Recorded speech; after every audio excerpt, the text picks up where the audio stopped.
राधे कृष्णा। जय बोलो राधा रानी की जय। जय बोलो श्री कृष्ण कन्हैया लाल की जय। जय बोलो वृंदावन धाम की जय। जय बोलो यमुना मैया की जय। जय बोलो गोवर्धन गिरिराज की जय। गोवर्धनम கோக்களை வர்தனம் செய்வதனாலே கோவர்தனம் அப்படின்னு பெயர். நல்ல போஷாக்கா மாடுகளை வளர்க்கறதாம் இந்த கோவர்தனம். கோ அப்படின்னா ஜீவர்கள்னு ஒரு அர்த்தம் உண்டு. ஜீவர்களை போஷாக்கா வச்சிருக்கிற ஒரு இடம் கோவர்தனம். ராதாராணி தேவர்களிடத்துல கிருஷ்ணன் சொல்லிட்டு இருக்கான், நான் பூமியில அவதாரம் பண்றேன். ராதாராணி முகம் சுருங்கி போயிடுறான். உன்னை விட்டுட்டு நான் மட்டும் எப்படி இருப்பேன் கிருஷ்ணா இங்க அப்படின்னும் பொழுது கண்ணன் சொல்றான், நீயும் தான் என் கூட வருவாய். ராதாராணி கேட்கிறா, நான் வருவேனா? யமுனா இல்லாம பிருந்தாவனம் இல்லாமல் கோவர்தனம் இல்லாம என்னால வர முடியுமா? அவ்வளவுதானே அப்படின்னு சொல்லி பகவான் அவனோட கோலோக பிருந்தாவனத்திலிருந்து ஒரு 84 குரோசம் எடுத்துட்டு பூமியில கொண்டு வந்து வச்சானோ. கூடவே யமுனையும் கோவர்தனத்தையும் கொண்டு வந்தான். ஏன் 84 கோசம் அப்படின்னா, நமக்கு 84 லட்சம் பிறவிகள் இருக்கு இல்லையா. அன்னைக்கு கூட சௌராசி கம்பா போனோம். அன்னைக்கு இல்லை, முந்தாநதி போகும்பொழுது நந்தகோபர் திருமாளிகளை 84 தூண்கள்னு சொன்னேன்.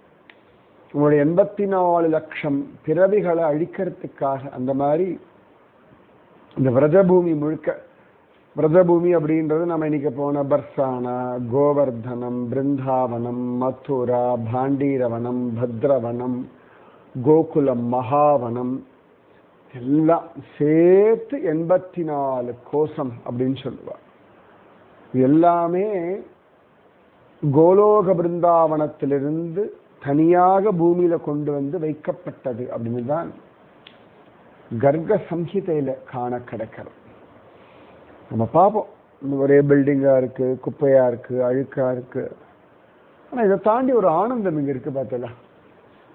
சாதாரண பல இடங்கள் நம்ம குப்பையை பார்ப்போம், அழுக்க பார்ப்போம், ஒரே கச்சமச்சான் இருக்கும், ஒரு அருவருப்பா இருக்கும். அங்க ரொம்ப நேரம் இருக்க முடியாது, போயிடலான்னு தோணும். இங்க அப்படி இல்லை பாருங்க, ஏதோ ஒரு ஆனந்தம். காரணமே இருக்காது, ஆனால் நல்லா சிரிச்சுட்டு இருப்போம். பெருசா வேற ஒன்றும் தோணவே தோணாது. ஒரு ஆனந்த பரவச நிலைன்னு சொல்லுவா இல்லையா, அப்படி அப்படி துடிச்சுட்டே இருக்கும்.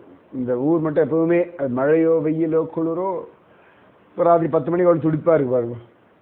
அந்த ரிக்ஷா ஓட்டுறவாளா இருக்கட்டும், சாய் விற்கிறவானா இருக்கட்டும், ஒரு துடிப்பு இருந்துட்டே இருக்கும். ஐக்கியம் வேணா கொஞ்சம் சமயத்தில் லோவா இருக்க மாதிரி இருக்கும், சொல்றதெல்லாம் பொறுமையா புரிஞ்சுப்பா, பண்றது லேட்டா பண்ணுவா. ஆனா ராதே ராதையை மட்டும் சாதாரணமா வந்துருக்கு, இயல்பு. அதுக்கு ஒன்றும் பெரிய சிரமப்பட்டே வராது. இன்னைக்கு கூட பேசிட்டு இருக்கும் பொழுது என்னோட சிஷ்யை கேட்டா, மனசுல ஏற்படாம சொன்னா பாபம்னு சொல்றாளே. இவ்வளவு பேர் நம்ம பார்க்கிறோம் ராதே ராதேன்றா. ஒவ்வொரு வாட்டியும் அவர் ராதிகா ராணி நினைக்கிறாளோ இல்லையோ தெரியல, ஆனா ராதே ராதே ஸ்வபாவமா வர்றது சந்தோஷமா தானே இருக்கா. வாயினால் பாடி மனதினால் சிந்திக்க. இந்த ராத்திரி 10 மணிக்கு கூட ஒரு சின்ன பையன் வந்து பூ வித்துன்னு தானே இருக்கான். என்னடா ராதா ராணி கிருஷ்ண கிருப்பை இருக்கு, யாரோ ஒருத்தர் வாங்குவா. நம்ம கூட கேட்டோம், தொடுத்த பூ இல்லை, அது இல்லை, இதுதான் இருக்கு. அவனுக்கு எல்லாம் வருத்தம்லாம் ஒன்றும் இல்லை, ஏதாவது வாங்கிக்கணும் கெஞ்சவும் இல்லை. பாருங்க, நம்ம கூட ஒரு 2 வாங்கிக்கோங்களேன், கொஞ்சம் வேலை முடியும், நம்ம வீட்டுக்கு வரலாம். எங்கேயோ ராதாராணி படி அளப்பா. அது இவாளுடைய பரிபூர்ண நம்பிக்கை. அந்த பலத்துல தான் நாம அதுல ஒரு 3 நாள் நம்ம சாம்பிள் பார்த்துருக்கோம், கொஞ்சம் கொஞ்சம், அவ்வளவு. இன்னும் ஃபுல்லாலாம் பார்க்கவே இல்லை.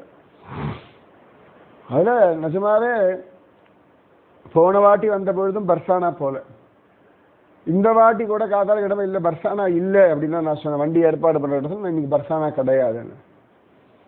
ஆனா மனசுல ஒரு ஓரத்துல இருந்தாலும் பர்சானா போய் ரொம்ப நாள் ஆயாச்சு அப்படின்னு ஒரு எனக்கு பிடிக்கும் பர்சானா. அது என்னமோ தெரியாது, நம்ம லாலி ஊர் அப்படிதான். பிருந்தாவனத்தை விட்டா எனக்கு ரொம்ப பிடிச்ச இடம்னா பர்சானா தான்.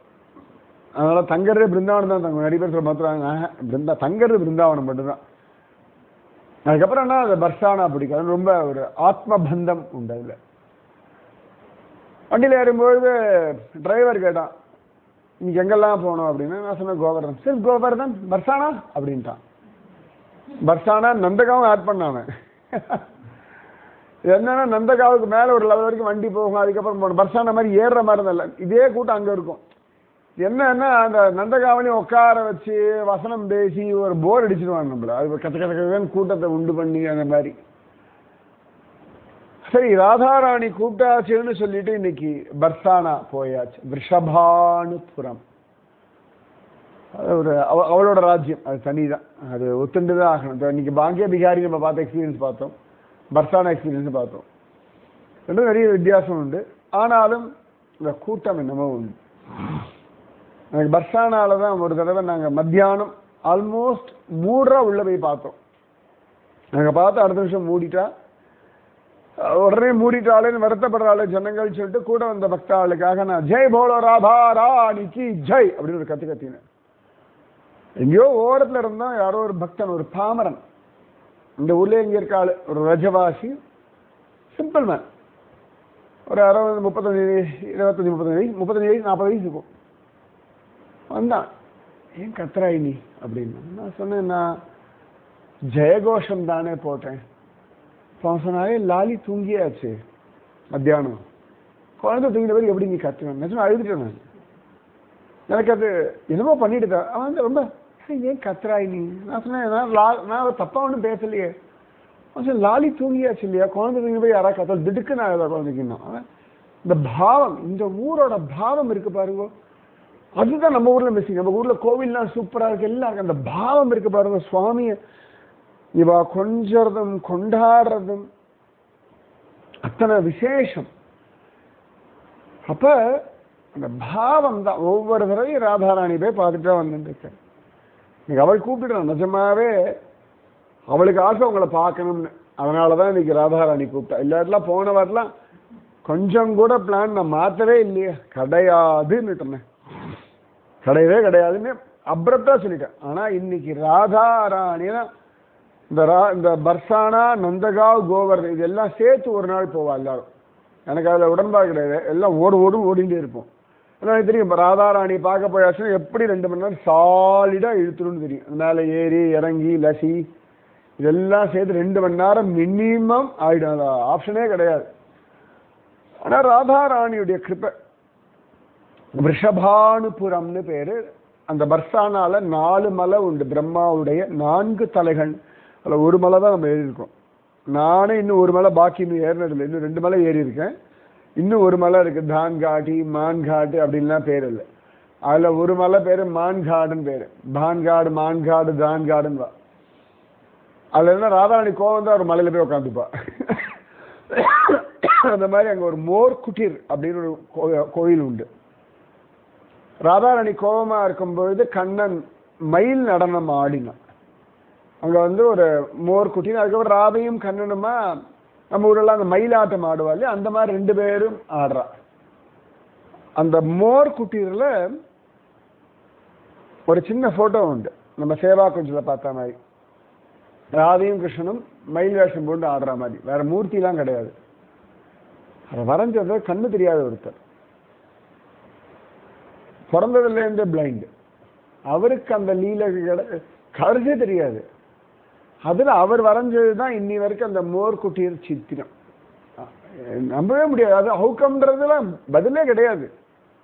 நீ பார்த்துக்கோ அப்படின்னு அவ்வளவுதான், இது மேல வேற பதிலே கிடையாது. அப்படி ஒரு இடம் இந்த விஷபானுபுரம் அப்படின்னு சொல்லக்கூடிய ராதாராணியுடைய பர்சானா.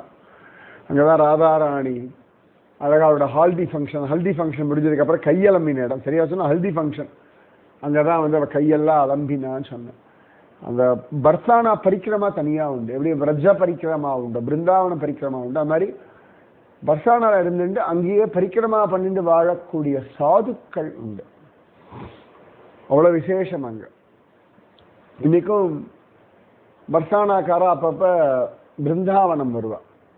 சேவிக்கிறதுக்கு, இல்லாட்டி எதாவது அஃபிஷியல், இல்லாட்டி யாராவது சொந்தக்காரா இருப்பா, இல்லாட்டி பொண்ணை கல்யாணம் பண்ணி கொடுத்துருப்பா.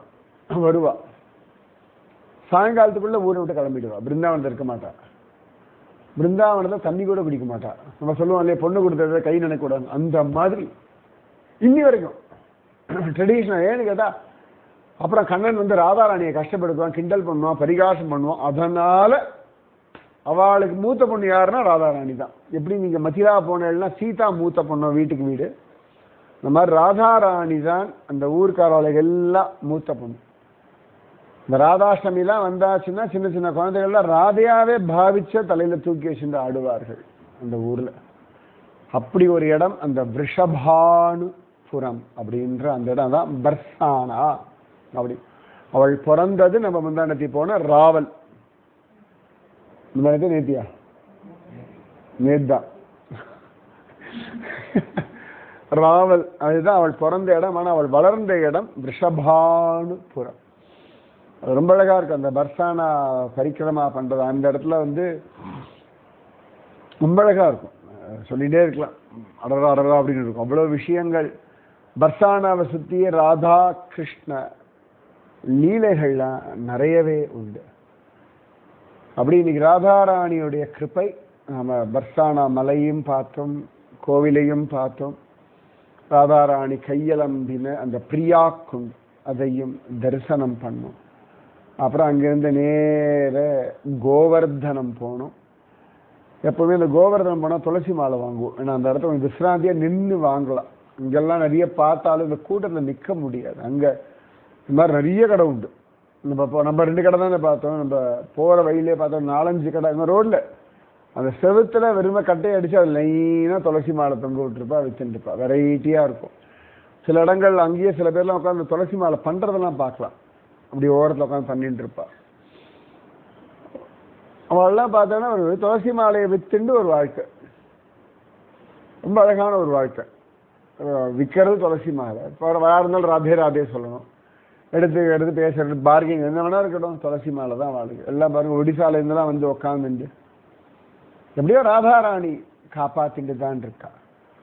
அதுல நான் முதல்ல கோவர்தனத்தின் கண்கள் சொல்லும்படியான ராதா குண்ட், ஷாம் குண்ட். சரியா முதல்ல வந்தது என்னமோ ஷாம் குண்டு தான். ஆனா இன்னி வரைக்கும் யாரும் இந்த ஷாம் குண்டை பத்தி பேச, ராதா குண்டு அவ்வளவுதான் அடையாளமே. இன்னி வரைக்கும் ராதா குண்டு தான் அட்ரஸே, ராதா குண்டு தான்.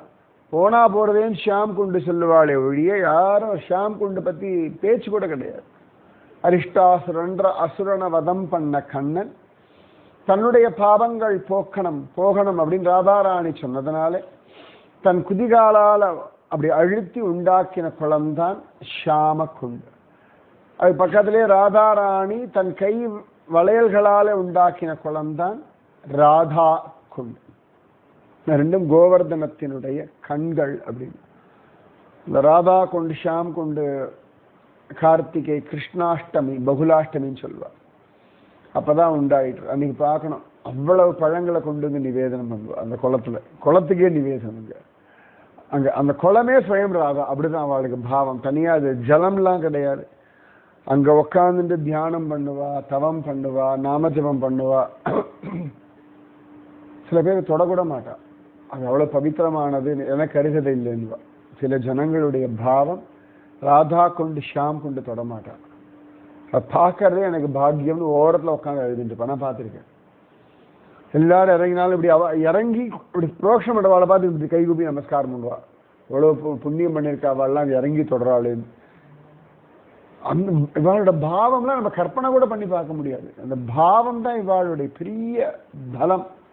அத்தனை தூரம் அவளுக்கு அந்த வினயம், அத்தனை தூரம் அவளுக்கு அந்த ராதேன்ற அந்த ஒரு பேருக்கு என்னத்தை வேணாலும் கொடுத்துருவா, அவ்வளவுதான். அப்படி ஒரு ராதா குண்ட், ஷாம் குண்ட் அதை பார்த்தோம். அப்புறம் அங்கிருந்து நேர குசும் சரோவரம் பார்த்தோம். கண்ணன் ராதாராணிக்கு தலவாரி விடக்கூடிய லீலை நடந்த இடம் குசும் பிஹாரி. அப்பதான் அந்த குசும வனத்துல மலர்ந்த புஷ்பங்கள்லாம் கீழே விழ அதெல்லாம் அழகா தண்ணீர் அலம்பிட்டு தொடுத்து தலையில வச்சுக்கணும் அப்படின்றதுக்காக கண்ணன் தன் புல்லாங்குழால உண்டாக்கின குளம் தான் நம்ம பார்த்தோம். முன்னாடிலாம் இறங்க விடுவா, இப்ப இறங்க விடுறது இல்லைன்னா வழுக்கிறது டெப்த் இருக்கிறதுனால அலோவ் பண்றது இல்லை. இன்னைக்காவது பரவாயில்ல, உங்களுக்குலாம் போன வாரம் நாங்கள் வந்தபோது நீங்க போய் உள்ள போய் போட்டோ எடுத்தல, அங்கெல்லாம் உள்ளேயே விடலை, கரையில நின்று இப்படியே ஓடி போயிடு அப்படின்ட்டான். அப்படி அழகான அந்த குசும சரோவரம் பார்த்தோம். அங்கதான் உத்தவனுடைய கோவில் பார்த்தோம். அழகா உத்தவன் பக்கத்துல வஜ்ரநாபன், உத்தவனுடைய ஒரு பக்கம் யமுனா தேவி, அப்புறம் பலராமுடைய அம்மா ரோஹிணி மாதா, கீழே ராதையும் கிருஷ்ணனுமா அப்படி எல்லாம் பார்த்தோம். இப்ப உத்தவன் கையில கவனிச்சல் உத்தவன் கையில ஒரு ஏடு மாதிரி இருந்தது. ஸ்ரீமத் பாகவதத்தை கையில வச்சுட்டு இருக்காங்க அப்படின்னு. அப்படி அந்த உத்தவருடைய கோவிலை தரிசனம் பண்ணோம். அடுத்து நாரத குண்டு போனோம். யூஸ்வலா எப்பவுமே திறந்துருக்கும், காத்தாலையும் சாயங்காலம் வரைக்கும். நான் கண்ட நேரத்துக்கு நாங்கள் போவோம், அப்படியே போவோம் வருவோம். இப்போ இன்னைக்கு தான் போர்டு பார்க்குறேன் 7 அந்த இவனுக்கே தெரியல, அங்கேயே தான் வண்டி எடுத்துட்டு இருக்கா, அவளுக்கே தெரியல. நாரத கொண்டு எந்த இடத்துல நாரதர் பக்தி சூத்திரம் எழுதினாரோ, எந்த இடத்துல பிரஹ்லாதனுடைய அம்மா கயாதுவுக்கு அவர் அழகா நாராயண மகிமையை சொன்னாரோ அதெல்லாம் நடந்தது அந்த நாரத குண்டு. நாரத குண்டு தாண்டி போனோம். அழகா நம்ம சாப்பிட்டோம். அது பக்கத்தில் தான் மானசி கங்கை, ஆனால் ரொம்ப கூட்டம் இருக்கும், அதனால நம்ம போகலை. நிறைய இருக்கு கோவர்தனத்தில் பார்க்கறதுக்கு. இன்னும் ஒரு நாள் ஃபுல்லாக வேணும் கோவர்தனத்தை பார்க்கறதுக்கு. அடுத்த வாட்டி வருவோம், பரிக்கிரமா பண்ணிட்டு எல்லாத்தையும் பார்த்தோம். அது பரிக்கிரமா பண்ண அது ஒரு ஜாலியாக இருக்கும். காலங்காத்தால் ஆரம்பிச்சு 4:30 அவ்வளோ பேர் நடப்பா. அது அங்கே நல்லா நடக்கலாம். இங்கே மாதிரி கத்த கத்த கத்த கத்துன்னு இருக்காது. அதுக்கு அழகாக நல்லா வாக்கிங் வே இருக்கு. காத்தால 4:30 5 மணிக்கு நடக்காச்சு, அப்படி சுகமா ரொம்ப கம்ஃபர்டபுளாக இருக்கும். நான் நடந்திருக்கேன். நிறைய சாதுக்களை பார்க்கலாம். நிறைய பேர் அந்த கல் வச்சு அடுக்கி அடுக்கி நமஸ்காரம். சில பேர்லாம் மூட்டை கல் வச்சிருப்பா. அவ வாழ்க்கை முழுக்க ஒரே லட்சியம்தான் கோவர்தனகிரி பரிக்கிரமா. அந்த ஒரு பரிக்கிரமா முடிச்சோன்னு ஒரு கல் வச்சிருப்பா. அந்த மாதிரி எவ்வளவு பரிக்கிரமா நமஸ்காரம் பண்ணி அது அவ்வளவு நாள் ஆகும், ஒரு நாள்ல முடிக்க முடியாது. அந்த கல்லையே மூட்டை மாதிரி வச்சிருப்பா. சந்தியா காத்தால ஆரம்பிப்பா, சந்தியா வேலை வரைக்கும் போவா ஒரு இடத்துக்கு. எங்க இடத்த சாயங்காலம் 6 மணி ஆறுதோ அந்த இடத்துல அங்கேயே இருந்துப்பா. யார்கிட்டையும் ஒன்றும் கேட்க மாட்டா. ஆனால் யாரா கொண்டு வந்து அவள் சாப்பாடு கொடுத்துருவா, பால் டீ கொடுத்துருவா, காத்தால மத்தியானம் ராத்திரி. சில பேர் உண்டு ஒரே இடத்துல இருந்துட்டு டெய்லி இவ்வளோ நமஸ்காரம் பண்ணுறதுன்னு வச்சுப்பா. அப்புறம் ஒரு கல்லை வச்சுப்பா, அவ்வளோ கல் அடுக்கி வச்சுருப்பா. நான் பார்த்துருக்கேன். இன்னைக்கு அந்த மாதிரி யாராவது கடைக்காலம் பார்த்தேன். இன்னைக்கு யாரும் காண, வெயில்னாலே எனக்கு தெரியல. யூஸ்வலாக ஏதோ ஒரு ஓரத்தில் இருந்தாளா, நான் பார்க்கல. நான் இன்னைக்கு நான் கவனிக்கல, பார்க்க சொல்லணும்னு சொன்னேன். அவ்வளோ அழகா நிறைய பேர், முக்கியமாக இந்த ராதா குண்ட் ஷாம் குண்ட் பக்கத்தில் இருப்பா, இல்லாட்டி எங்கேயாவது ஒரு இடத்துல இருப்பா. அவளுக்கெல்லாம் என்னன்னா கோவர்தனகிரி பரிக்கிரமா பண்ணியாச்சுன்னா கிருஷ்ணன் பிரசன்னமாயிடும், அவ்வளோதான். அதுக்கு மேலே அவளுக்கு வேறு யோசனையே கிடையாது, வேறு யோசனையே கிடையாது. அவளுடைய பாவமே விசேஷம். ஆனால் கோவர்தனகிரி பரிக்கிரமால பலருக்கும் பலவிதமான அனுபவம் கிடைச்சிருக்கு. என்னுடைய ஒரு அனுபவமே நான் சொன்னேன். முதல் தடவை நான் வந்தேன், நான் பத்ரிகாசிரமம் போக வேண்டியது. போகும்பொழுது மதுரா ஜங்ஷனை பார்த்துட்டு ஐயோ பிருந்தாவனத்தை விட்டுட்டு தண்டத்துக்கு பத்ரிகாசிரமம் போகிறேன்னு நினச்சேன். நான் பத்ரிகாசிரமம் போகும்போது ரிஷிகாஷே திரும்பிட்டேன். அப்புறம் தான் மதுரா வந்தேன். ஜன்மபூமி பக்கத்தில் தான் தங்கிட்டு இருந்தேன் நான். அதுக்கப்புறம் மதுராவில் தங்குறதே விட்டேன். அன்றைக்கி அப்போ ஒரே ஒரு தடவை தான் மதுராவில் தங்கியிருக்கேன் நான். அதுக்கப்புறமா கோவர்தனகிரி பரிக்கிரமா கிளம்பினேன் நான். அன்றைக்குன்னு பார்த்து ஒரே பேதி எனக்கு, நான் ஸ்டாப். ஆனாலும் கிளம்பியாச்சு, நடந்திருக்கேன். நடந்து நடந்து நடந்து நடந்து நடந்து நடந்து உடம்பு அப்படியே டீஹைட்ரேட் ஆகிட்டே இருக்கேன். என்ன தெரியாது. சரி அப்படின்னு ஒரு இடத்துக்கு நான் கிராஸ் பண்ணுறேன் கோவர்தனத்தை. அப்படி பரிக்கிரமா ரொம்ப டேம்டாக என்ன சாப்பிடணும்னு தெரியல. இப்படியே போயிட்டு தான் அப்போ இங்கேருந்தா ஒரு சாது வந்தா, வாங்க வாங்க வாங்க ஏதாவது சாப்பிட்டு போகணும்னு சொல்லி பால் கொடுத்தாரு. நான் சொன்னேன், பால் எப்படி நான் குடிக்கிறது, ஏற்கனவே வயிற்றால போய்க்கிறேன். அரே ராதாராணிக்கு அப்புறம் தான் காவோ பியோ அப்படின்னு. அதை குடிச்சதுக்கு அப்புறம் தான் எனக்கு அரெஸ்ட் ஆச்சு. சாதாரணமாக பால் கலக்கி விட்டுரும், குடிக்கவே கூடாது. என்னுடைய அனுபவம் இது. அப்புறம் அதை கொடுத்தா அதுக்கப்புறம் எங்கிருந்தோ ஒரு தெம்பு வந்தது. அது வரைக்கும் அதாவது ஒரு 100 மீட்டர் நடக்க முடியாது, அவ்வளோதான். வாஷ்ரூம் தேடி தேடி தேடி தேடி அப்படி நான் ஒரு கோவர்தனகிரி பரிக்கிரமா நான் பண்ணியிருக்கேன்.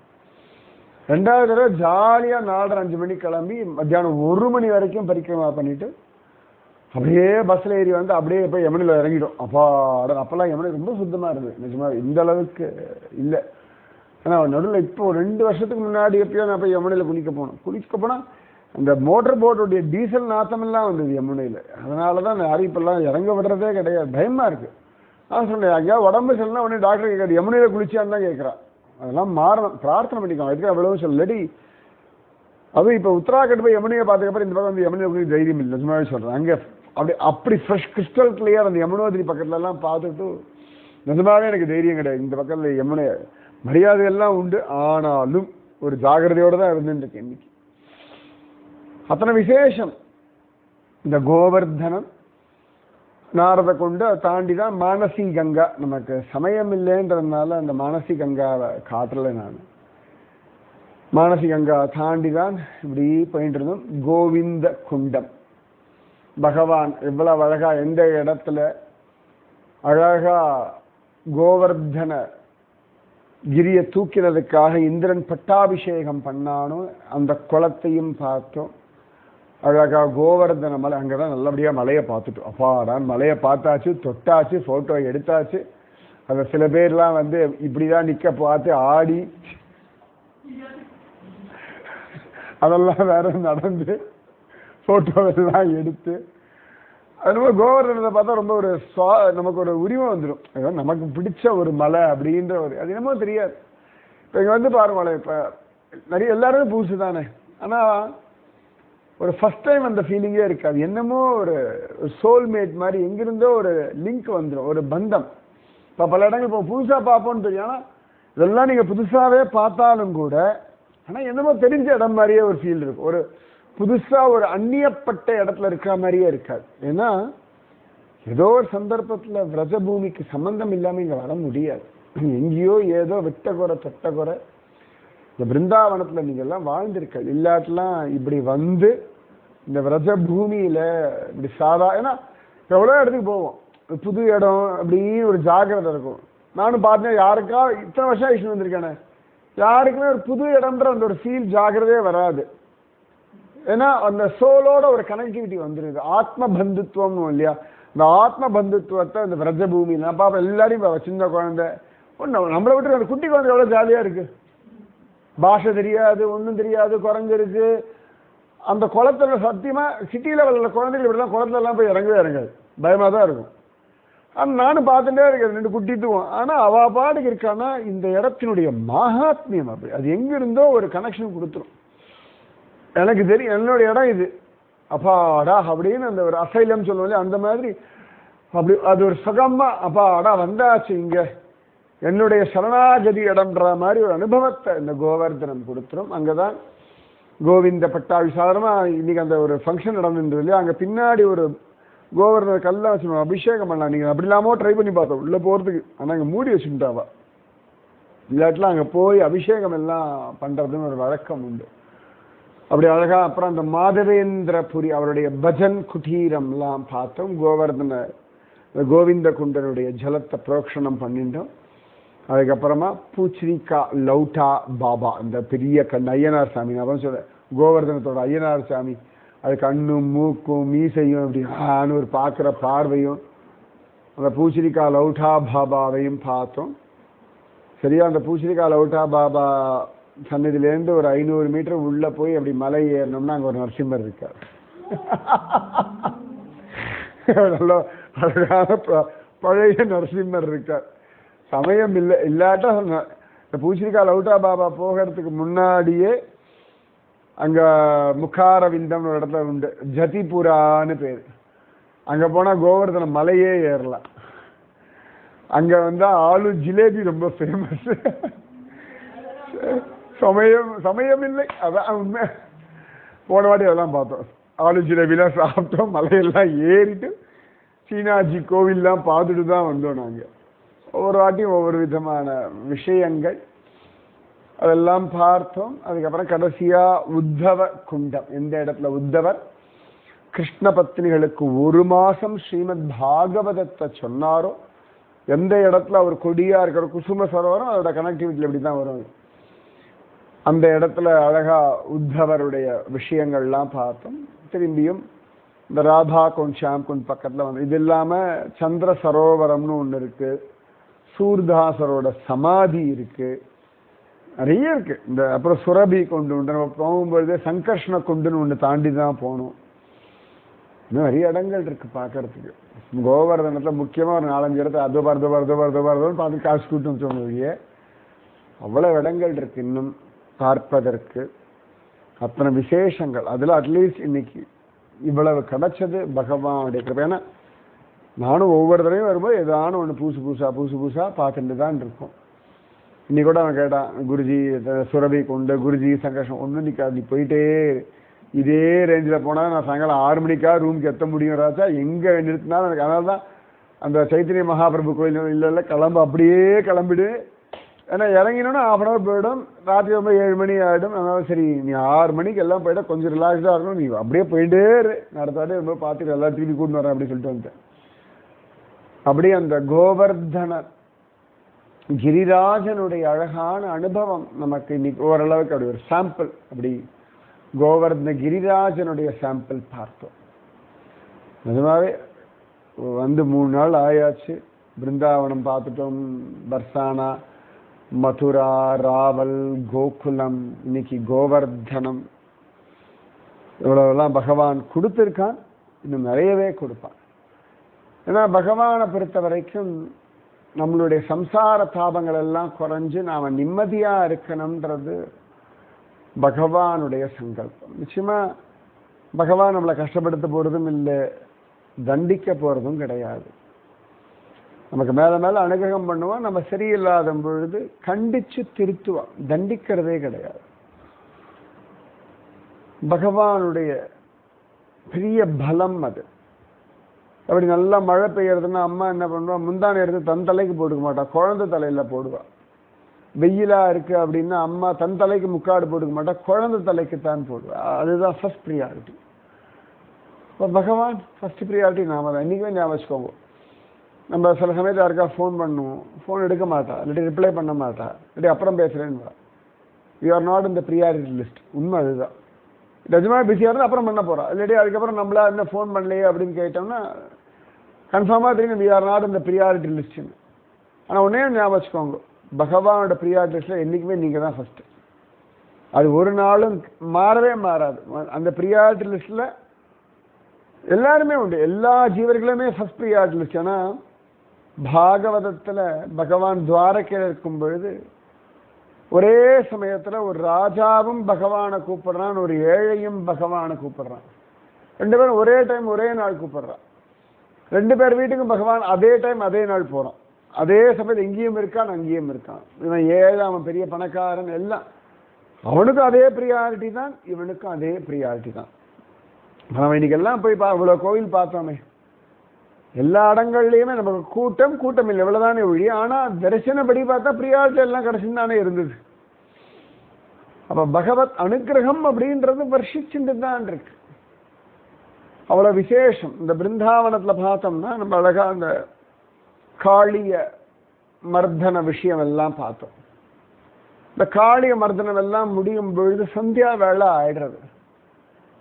அப்போ பகவான் சொல்கிறான், ரொம்ப லேட்டாக எடுத்து இனிமேல்லாம் திரும்பி எல்லாரும் வீட்டுக்கெல்லாம் போக வேண்டாம், நாம் இங்கேருந்து கொஞ்சம் தள்ளி போய் அங்கே ஒரு ஏரி உண்டு, அங்கே போய் இருக்கலாம் அப்படின்னு சொல்கிறேன்.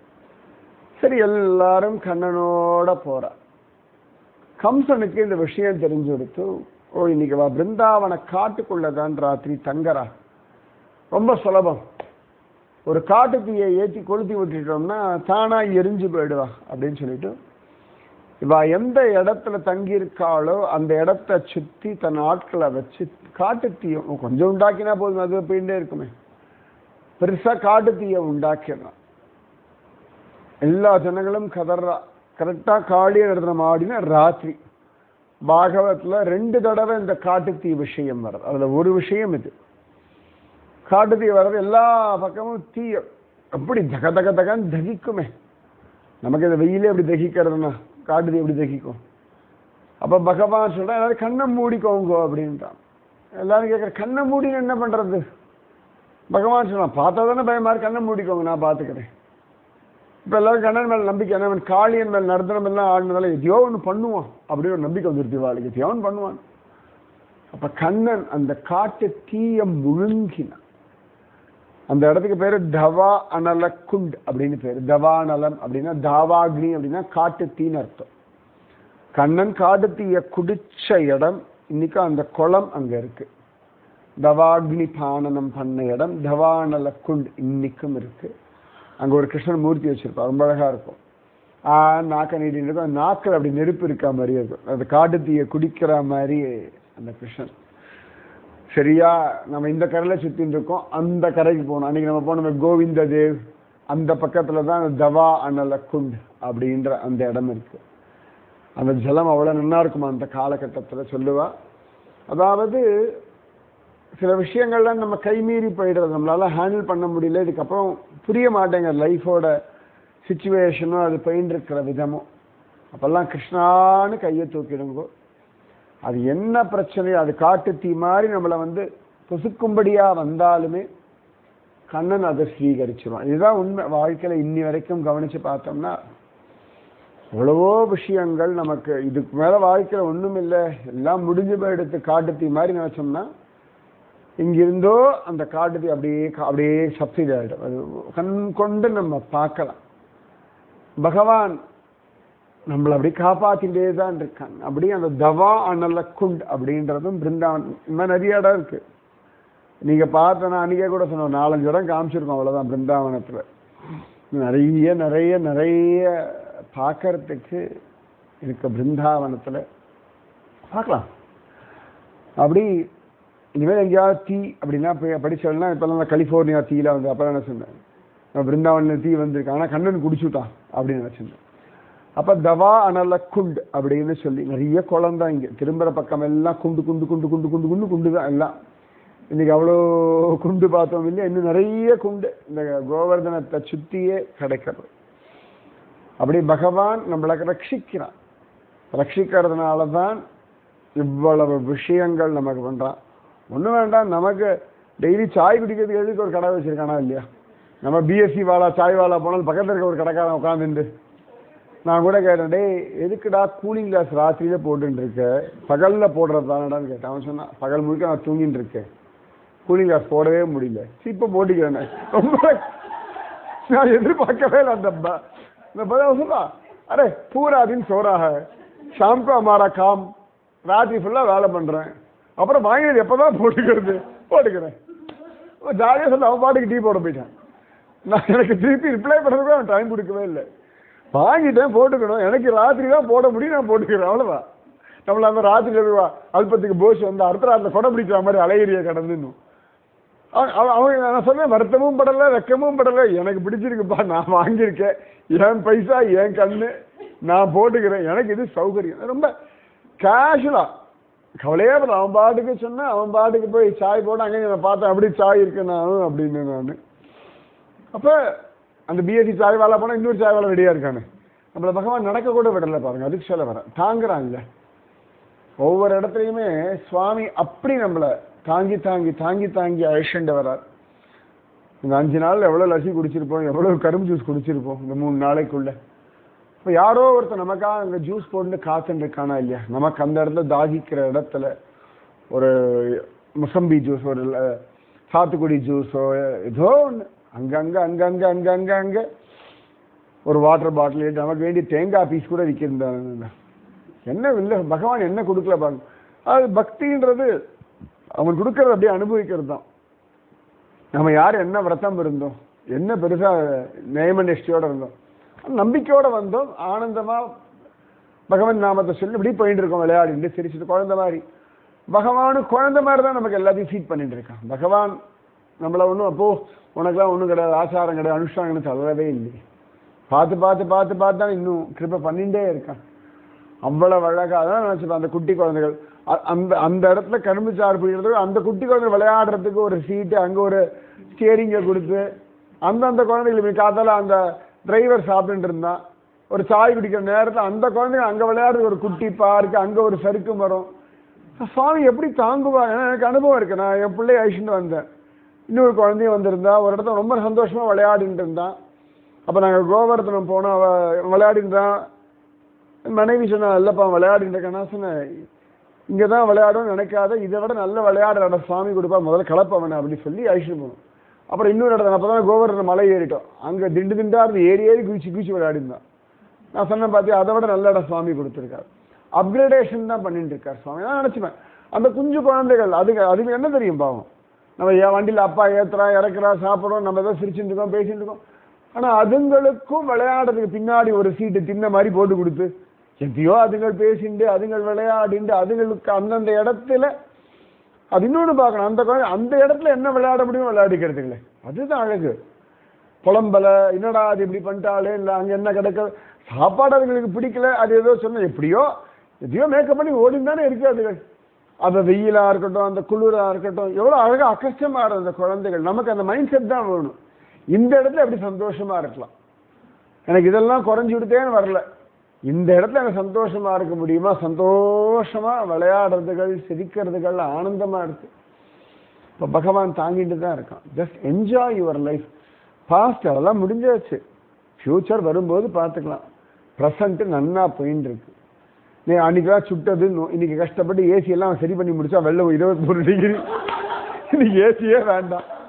இன்னைக்கு என்னமோ கஷ்டப்பட்டு ரூம் எல்லாம் மாற்றி அவன் ஏசி எல்லாம் ரிப்பேர் பண்ணான், ஊருக்கே ஏசி போட்டாச்சு. இன்னைக்கு வெளில உட்காந்து சாய் குடிக்க முடியல, சரி வீட்டுக்கு போகலாம் அப்படின்னு குளிர்றது.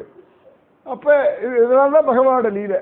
கொடுக்க முடிஞ்சா என்ஜாய் பண்ணிக்கோ, வெள்ளை 23 டிகிரி வெள்ளை என்ஜாய் பண்ணுறீங்க வீட்டுக்கு. இதுதான் வாழ்க்கை. இப்படி தான் சமயத்தில் வெள்ளை சூடு இருக்கும், உள்ள ஏசி வேலை செய்யாது. இன்னைக்கு வெள்ளையும் சில்லா இருக்கு, உள்ளேயும் ஏசி இருக்கு. இது இப்படிதான் இருக்கும் வாழ்க்கை. ஸோ இந்த ஒரு சந்தோஷம், இது ஒரு ஆனந்தம், இது ஒரு லீலை. அக்செப்ட் பண்ணிக்கோங்க. ரைட் ஆச்சு, நீ ஃபுல்லாக ஓடிடும், நைட் தூங்க போகிறோம், திரும்பி நாளை எழுந்துக்க போகிறோம், நாளை வேலைகள் என்ன உண்டோ என்ன அனுபவம் உண்டோ திரும்பி தூங்க போகிறோம், அவ்வளோதானே. இப்படியே போயிட்டு இருக்க வேண்டியதான். இதுக்கு மேலே ரொம்பலாம் யோசிக்கிறதுக்கோ எதையோ போட்டு மனசை போட்டு அலட்டிக்கிறதுக்கோ ஒன்றுமே இல்லை. இந்த விரஜபூமியில் யாத்திரை எதுக்கு பண்ணுறோம்னா எவ்வளோ பேரை பார்க்குறோம். ஒவ்வொருத்தரோட லைஃப். இன்னைக்கு கூட அந்த 10 ரூபா பிளாஸ்டிக் ஷீட் விற்றுன்னு ஒரு பையன் அலைஞ்சிருந்தானே, அதை போட்டு ராத்திரி படுக்கிறதுக்கு அதை வாங்குறது பரவாயில்ல. அந்த ஜனங்கள் இங்கே ரோட்டில் படுக்க போகிறா, அவளுக்கு ஒரு ரூம் போட்டு நல்ல ஃபஸ்ட் கிளாஸ் கம்ஃபர்டபுளாக தங்க முடியாது. 100 ரூபாய்க்கு இங்கே ரூம் இருக்குது, ரோட்டில் படுத்துக்கிறதுக்கும் இடம் இருக்குது. அந்த பிளாஸ்டிக் பாலித்தீன் ஷீட்டை வாங்கி கீழே போட்டு ஒரு கொண்டு வந்த ட்ரெஸ்ஸையே மேலே போத்தின்னு படுத்துப்பா.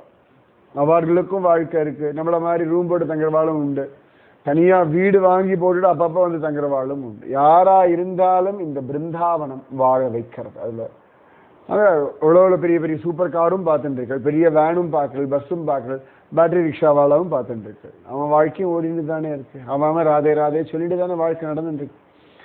ஸோ லைஃப் அழகாக போயின்னு இருக்கு. Be grateful. இந்த ஜனங்கள்லாம் ராதே ராதே ராதே ராதே ராதே ராதேன்னு சொல்லிட்டு இருக்கா.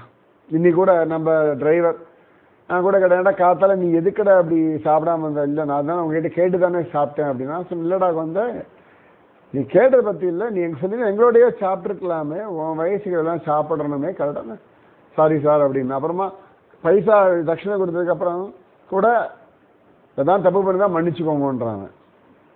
இது எல்லா டிரைவர்ஸுமே எங்கள் சொல்லுவா, இதானே எனக்கு தெரியாமல் நாங்கள் தப்பு பண்ணியிருந்தா மன்னிச்சுக்கோங்க, அதான் பிரஜவாசி, அதான் பிரஜவாசி. அவன் சொல்கிறான், அதானோ முன்ன வெளியாக இருந்தால் ப்ளீஸ் சாரி அப்படின்னே சொன்னான், மாஃப் அப்படின்னே சொன்னான். அதுதான் அழகு. ஸோ அவளை பொறுத்த வரைக்கும் எல்லாம் கிருப்பா, ராதாராணி கிருப்பா. அவள் யாரை வேணா எதை வேணா நீங்கள் கேளுங்க, ராதிகாராணி கிருப்பா. நேற்று கூட இந்த நெத்தியில் இட்டு விட்டவர் எவ்வளோ சந்தோஷம். நான் ஒரு முகத்தையே பார்த்தேன், எவ்வளோ சந்தோஷம். அது எப்படி இவ்வளோ சந்தோஷமாக இருக்க முடியும்? அவ்வளோ அது எத்தனை பேர் இருக்காங்க, அந்த பொட்டு வைக்கிற எத்தனை பேர் இருக்கா, கொச்ச யாருக்கு யார் மேலேயும் போட்டி இல்லை. வரா எல்லாருக்கும் ஒரு நேர்த்தி கிடைக்கிறது அவளுக்கு. நான் தான் அசந்து போகிறேன். இப்படியே லைனாக ஒரு பொட்டு வச்சுட்டு ஒரு பைசா வாங்கி, அதுவும் அல்ல 5 ரூபா 10 ரூபாய்லாம் கிடையாது, நம்ம என்ன கொடுக்கமோ வாங்கி போகிறோம். சின்ன குழந்தையில நித்தூண்டு இருக்கும் எல்லாம், அதுங்களுக்கே பொட்டு வைக்கும்போது தெரியாது, நான் நமக்கு வச்சு விட்டுருவோம். வாழ்க்கை நான் நம்பிக்கை சக்கரம் சுற்றிகிட்டே தான் இருக்கீங்க. இந்த ஊருடைய பெரிய பலந்த இந்த நம்பிக்கை அப்படியே வாங்கி வச்சுக்கோங்க லைஃப்பில். எங்கேயா இருந்தாலும் இந்த பிரஜவாசிகள் போல இருக்கணும், இவ்வளோதான் லைஃபோட பெரிய ஆம்பிஷன். வீட்டுக்கு போனாலும் திருப்பி ஒருன்னு இருக்கக்கூடாது. இங்கே எப்படி ஜாலியாக சிரிச்சுண்டு நம்ம ஏதோ கேட்டு அவன் ஏதோ கொடுத்தாலும் சாப்பிட்டு கரமாகரம் குலோப் ஜாமுன் கேட்டோம், தண்டாவா குலோப் ஜாமுன் கொடுத்தான். ஆனால் இன்னைக்கு மத்தியானம் அங்கே கரமாகரம் கொடுத்தா கூட ரசித்து சாப்பிட்ருவோம்னு தெரியாது. இன்னைக்கு தான் நிறைய சாயங்காலம் டைம் நிதானமாக ரசிச்சு அப்பாடா பாருங்க, அங்கே கேட்டு கிடைக்கலன்னு ஒரு ஆதங்கம் இருந்தது இல்லை, இந்த நைட்டுக்குள்ளே சுவாமி அதை தீர்த்து வச்சுட்டாரு பாருங்க. நிறைய நான் பார்த்துட்டேன். பிருந்தாவனத்துக்கு வர ஏதான ஒரு ஆசைப்பட்டோன்னா நான் அப்படியே பார்த்துட்டே, ஆனால் எங்கேயோ நடந்துடும் அது, எங்கேயோ. இப்போ இன்றைக்கே ஒன்று வேண்டாம், குழந்தை வந்து ஜூஸ் குடிக்கணும் உட்காந்தான், அதாவது டைம் ஆகிடுச்சுடா ஆயிடுச்சுன்னு வந்துட்டோம், அவங்ககிட்ட தனியாக ஜூஸ் கடை, நமக்குன்னு ஒரு ஜூஸ் கடை எக்ஸ்க்ளூசிவாக வந்தவெல்லாம் கிளம்பி போயிட்டான். இந்த கூட்டத்துக்கு முடிச்சுட்டாதான் ஒரு 4-5 பேர் வந்து நின்னா இது முடிக்கிற மாதிரி அவன் பாட்டுக்கு ஜூஸ் போட்டு கொடுத்துட்டே இருந்தேன். நாமளும் கடையை வாங்கின மாதிரி உட்காந்து ஜாலியாக. அதுதான் அவன் அப்போ கேட்டால் ஒரு 1 மணி நேரத்துக்குள்ளே அடுத்து சுவாமி கொடுத்துட்டு இருப்பார். நான் நிறைய பார்த்துருக்கேன். எனக்கு ஒரு வா சரி வா கேட்குற பார்க்கலாம் ஏதாவது மிஸ் ஆகிறதான் ஒவ்வொரு வாட்டியும் நான் கவனிப்பேன். என்ன கேட்டாலும் நடத்தி கொடுத்துருவேன். அது இந்த ஊரோட பிரபாவம். அது நம்ம தனியாக வாய் விட்டு புலம்பி கேட்கவே வேண்டாம். அது கேட்ட அது நிறைய நான் பார்த்துருக்கேன். ஒவ்வொரு தடவையும் அது எப்படி சொன்ன வேண்டாம் நான் கேட்பேன். ஏதான ஒன்று வம்புக்காகவே நடந்துடும். வம்புக்காக இத்தியானு கேட்கறது நடக்க உண்டு, சும்மா தெரிஞ்சுக்கலாமே அப்படி. ஊரோட மகாத்மியம் இந்த மாதிரி நிறைய நிறைய நிறைய அனுபவங்கள். அதான் சொன்னேன், பிருந்தாவன யாத்திரை ஒவ்வொன்றும் புதுசாக நினைச்சேன். அடரா அப்போ ஜூஸ் குடிக்க உட்காந்து கூட்டின்னு வந்துட்டோமே, சரி ரைட் இவர் தான் கொடுப்பாரு பார்த்துக்கலாம் எங்கேயாவது, நல்ல கடையாக ஒன்று நிற்க வச்சுட்டான். நான் ஐயோ குலோப் ஜாமுன் ரொம்ப ஆசையாக கேட்டாலேவா, சரி ரைட் பார்த்துக்கலாம். குலோப் ஜாமுன் கரம் குலோப் ஜாமுன் நல்ல ஐஸ்கிரீம் இதுதான். இல்லை இன்னைக்கு நம்ம அங்கே தான் போகிறதா இருந்தோம், பிகானேர் போகிறதா இருந்தோம். சுவாமி அந்த பக்கம்லாம் போகாத, உனக்கு குலோப் ஜாமுன் வச்சிருக்கான்னு பிடிச்சி வச்சாரு பாருங்க. அதுதான் அல்டிமேட். இது என்ன பிளான் நமக்கு தெரியாது, ஆனால் நம்மளை சுற்றி நமக்காக ஒரு பிளான் நடந்துட்டே இருக்கு வாழ்க்கையில். நாம் கவனிக்கிறோமோ இல்லை, பாதி தூங்க போகிறோம், நமக்கான பிளான் நடந்துட்டு இருக்கு. நம்ம கூட இருக்கவாளுக்கான பிளான் நடந்துட்டு இருக்கு, நம்ம குழந்தைகளுக்கான பிளான் நடந்துட்டு இருக்கு, நம்ம வாழ்க்கைக்கான பிளான் நடந்துட்டு இருக்கு, நம்முடைய தேவைகளுக்கான பிளான் நடந்துட்டே இருக்கு. நாளைக்கு மார்னிங் பிரேக்ஃபாஸ்ட் லஞ்ச் வரைக்கும் சொல்லிட்டோம், பிளான் நடந்துட்டு தான் இருக்கு. ஒரு பக்கம் எல்லாம் தானா நடந்துட்டு இருக்கு. அதனால ஜஸ்ட் ஹாப்பியா இருங்க, பிரஜவாசி மாதிரி. நாளைய தப்பாடு கிருஷ்ணன் பாடு. ராதே கிருஷ்ணா ராதே கிருஷ்ணா கிருஷ்ணா ராதே ராதே கிருஷ்ணா கிருஷ்ணா ராதே ராதே கிருஷ்ணா ராதே ராதே கிருஷ்ணா கிருஷ்ணா ராதே. जय भोलो राधा रानी की जय, जय भोलो श्री कृष्ण कन्हैया लाल की जय, जय भोलो वृंदावन धाम की जय, जय भोलो यमुना मैया की जय, जय भोलो गोवर्धन गिरिराज की जय, जय भोलो बरसाना धाम की जय, जय भोलो आज की आनंद की जय. राधे कृष्णा.